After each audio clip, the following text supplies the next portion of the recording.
ही, लेकिन जैसे ही केजीबी को खबर है कि केजीबी को, रशियन खुफिया एजेंसी को यह जानकारी मिली, उन्होंने फटाफट वहां कोऑर्डिनेशन जो हो रहा था उनके साथ फटाफट कोऑर्डिनेशन में आए और तीनों देश की खुफिया एजेंसी अलर्ट हुई और मोदी को आखिरी वक्त में, जैसे ही यह जानकारी पुतिन के पास पहुंचती है, जहां पर पुतिन और मोदी को कहीं जाना था, दोनों को अलग अलग जाना था और एक जगह जाकर के, ये त्यांजिंग शहर है, वहां पर मुलाकात होनी थी। तो यकायक पुतिन ने अपने सारे प्रोग्राम को रोक दिया और खुद खड़े हो गए और इंतजार करने लगे मोदी का। और आप हैरान हो जाएंगे, 15 मिनट तक पुतिन ने इंतजार किया। मोदी को भी यह बात समझ में नहीं आ रही थी, प्रधानमंत्री मोदी को भी यह बात समझ में नहीं आ रही थी कि यकायक ये हो क्या रहा है। खैर, अब उस स्थिति में अपने नेता को कोई पैनिक मोड में चले जाएं या कुछ ऐसी बातें हो रही हैं, ये कहीं नहीं जाती है। खुफिया एजेंसी चाक चौबंद थी, सिक्योरिटी एजेंसी चाक चौबंद थी। उन्होंने मोर्चा संभाला और हर तरफ ये मामला तैयार हो गया।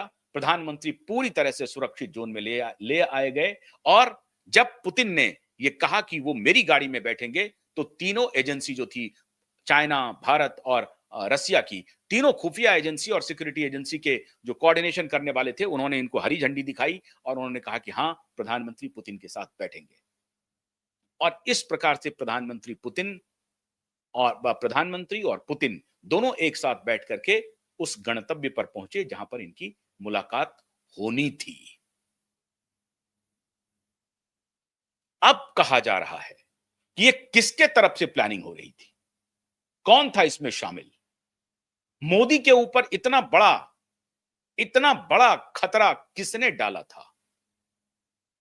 और इसीलिए प्रधानमंत्री जब लौट करके आए थे तो उन्होंने कहा कि मैं लौट के आ रहा हूं, इसलिए मतलब मैं बच के आ गया हूं, आपके साथ हूं और मैं सुरक्षित हूं, मजबूत हूं, चिंता मत कीजिए। अब ये सारी तहकीकात यकायक इंटेलिजेंस एजेंसी, जो जो बातें पब्लिक डोमेन में आती नहीं है, इंटेलिजेंस एजेंसी को लगा और उन्होंने खगानला शुरू किया।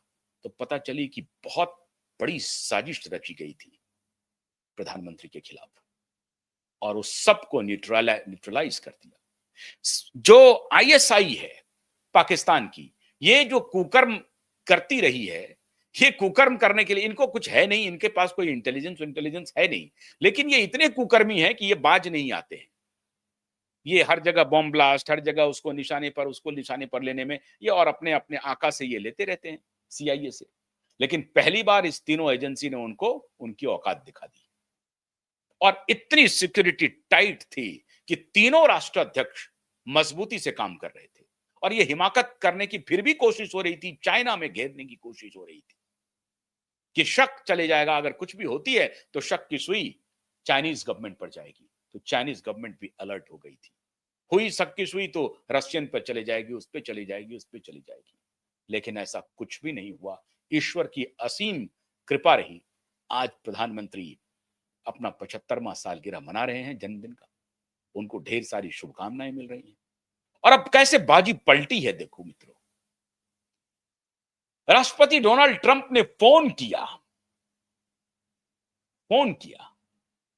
फोन करके बधाई दी, फ्रेंड कह के संबोधित किया और प्रधानमंत्री ने उनके फोन का बहुत ह्यूमिलिटी के साथ, बड़ी विनम्रता के साथ एक्स पे पोस्ट करते हुए रेसिप्रोकेट किया और उनकी बधाई को स्वीकार किया। अब जो फोन कॉल आए, उस फोन कॉल में ट्रंप को एक बहाना मिल गया कि वो जन्मदिन की बधाई दे रहा था। असल में ट्रंप इतने दिनों से कुछ ना कुछ बहाना ढूंढ रहा था कि क्या बहाना किया जाए, क्योंकि ट्रंप को मोदी ने उनकी औकात दिखा दी। 36 करोड़ की आबादी को 140 करोड़ के प्रधानमंत्री ने औकात दिखा दी। यह और बात है कि भूभाग में हमसे आप बड़े हैं, लेकिन आबादी में तो हम तुम्हारे पिताजी ही हैं। यह बता दिया प्रधानमंत्री ने कि तुम्हारे जैसे जैसे 5-6 देश के हम प्रधानमंत्री हैं, तुम्हारी क्या औकात है। तो ये भारत से तन करके खड़े रहने की जरूरत नहीं है, पाकिस्तान नहीं है कि वहां के मौलाना आसिम मुनीर को बुला लोगे और डिनर पर बिठा करके कुछ टुकड़े फेंकोगे और फिर अपना क्रिप्टो करेंसी बेचोगे, क्रिप्टो का बाजार बनाओगे। तो प्रधानमंत्री ने उनको औकात दिखा दी कि भारत की तरफ देखने का हिमाकत भी नहीं करना। भारत वो है जो लोग कहते हैं कि इस्लाम का बड़ा यहां पर 1000 वर्ष शासन रहा, 800 साल शासन रहा, अंग्रेज का शासन रहा। तो सुन लीजिए कहानी। जिस अतिवादियों ने ईरान को 30 वर्ष में कन्वर्ट कर दिया, इराक को, जो पर्शियन अंपायर था वो खत्म हो गया 30 वर्ष में, इराक को कन्वर्ट कर दिया, टर्की को कन्वर्ट कर दिया, पूरी दुनिया में कोहराम मचा दिया और कुछ वर्षों में कर दिया, उसको भारत पहुंचने में 400 वर्ष लगे। यह है भारत। खैर, उसके बाद थोड़ी बहुत कुछ कमी रही जिसकी वजह से यह शासन रहा।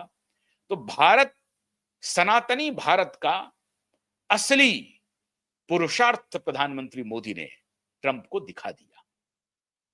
और ट्रंप अब मजबूर होकर के, उनको कोई रास्ता नहीं मिल रहा था कि अब क्या किया जाए, क्या तरीका किया जाए। तो ट्रंप ने बहाना ढूंढा। अभी कुछ दिन पहले ट्रंप ने कहा कि जब एक पत्रकार ने उनसे पूछा कि मोदी के साथ रिश्ते को कैसे देखते हैं, भारत के साथ टैरिफ वॉर जो चल रहा है इसको कैसे देखते हैं, तो उन्होंने कैटेगोरिकली कहा कि Modi is my best friend and I respect him and I respect India. ये जो पोलाइट शब्द हैं वो आने लगे, लेकिन बीच में उन्होंने कहा कि लेकिन आजकल जो थोड़ा सा वो कर रहे हैं उससे थोड़ा सा अनकंफर्टेबल हूं, मैं थोड़ा दुखी हूं, अच्छा नहीं कर रहे हैं ऐसा नहीं कहा आजकल जो कुछ कर रहे हैं उससे मैं थोड़ा सा दुखी हूं, अनकंफर्टेबल हूं। तो मोदी ने चाइना, रसिया और जापान के साथ दोस्ती का हाथ बढ़ा करके सीधा संकेत दे दिया, संदेश दे दिया, संकेत भी और संदेश भी, स्पष्ट इशारा भी और संदेश भी, कि आप समझ लीजिए कि आप भारत से डील कर रहे हैं, भारत किसी के सामने झुकने वाला नहीं है। मित्रों, पूरी की पूरी बाजी 17 सितंबर 2025 को पलट गई।